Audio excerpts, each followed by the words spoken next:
એક cricket match શું ખરેખર બે દિલોને જોડીને સમાજમાં એકતા લાવી શકે છે? જવાબ છે હા. જ્યારે મેદાનમાં માત્ર ખેલાડીઓ નહીં પરંતુ પોલીસ પણ સમાજને જોડવા ઉતરી. નમસ્કાર, હું સદ્દામ સૈયદ અને તમે જોઈ રહ્યા છો પોલીસ પરિવાર પર થેન્ક યુ પોલીસ. રથયાત્રાને લઈને અમદાવાદ શહેર પોલીસ દ્વારા એકતા ક્રિકેટ ટુર્નામેન્ટનું આયોજન કરવામાં આવ્યું હતું. આ ટુર્નામેન્ટનું ઉદ્ઘાટન અમદાવાદ શહેરના પોલીસ કમિશનર અનુપમસિંહ ગેહલોત સાહેબના હસ્તે કરવામાં આવ્યું. આ માત્ર એક ક્રિકેટ ટુર્નામેન્ટ નહોતી, આ હતી સમાજને એક કરવાની દિશામાં સાચી પહેલ. અહીં બેટ અને બોલથી માત્ર મેચ નહોતી રમાઈ રહી, અહીં વિશ્વાસ જીતાયો હતો. અહીં માત્ર રન નહોતા બન્યા, અહીં સંબંધો બન્યા હતા. અહીં માત્ર ટ્રોફી માટે સ્પર્ધા નહોતી, અહીં એકતા માટે હાથ મળ્યા હતા.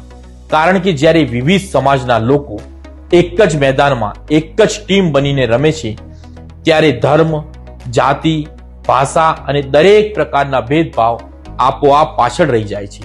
અને જ્યારે પોલીસ લોકોને જોડવાનું કામ કરે છે ત્યારે માત્ર કાયદો જ મજબૂત બનતો નથી, સમાજનો વિશ્વાસ પણ અનેક ગણો વધી જાય છે. આવી પહેલ એ સાબિત કરે છે કે પોલીસ માત્ર કાયદાની રક્ષક નથી પરંતુ સમાજને એક પરિવાર બનાવી રાખતી સૌથી મજબૂત કડી છે. સાચી પોલીસિંગ માત્ર ગુનેગારો સામે કાર્યવાહી કરવાનું નામ નથી, સાચી પોલીસિંગ સમાજના દિલ જીતવાનું નામ છે, લોકોને એકબીજાની નજદીક લાવવાનું નામ છે. એવી દરેક પહેલને પોલીસ પરિવાર તરફથી દિલથી સલામ.